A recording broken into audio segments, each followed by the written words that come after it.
انت تلعب لي طاهر وتحط جراديشار دي كتب ليه يعني؟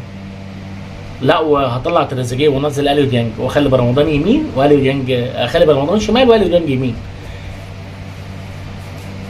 اصعب فكره بالنسبه لي في عالم كره القدم هي فكره ان انا اشوف حاجه فشلت قبل كده وبيتم الاصرار عليها عشان تنجح وهي مش باين لها نجاح. يا جماعه ديانج مش هينجح كمركز 8 والله لو مسك سلك النور. ديانج مش هينجح مركز 8. الراجل بصير سيء، الراجل شوتر سيء. اديك شفت النهارده ديانج وهو بيعزم الشوطه راحت عامله ازاي على مرمى بسام. ديانج مش لاعب بتاع اختراقات، ديانج مش لاعب بصير عظيم هيعمل لك ريسك باص هتتمنى. لا بننزل ديانج مركز 8 طبعا. يلا مش مهم.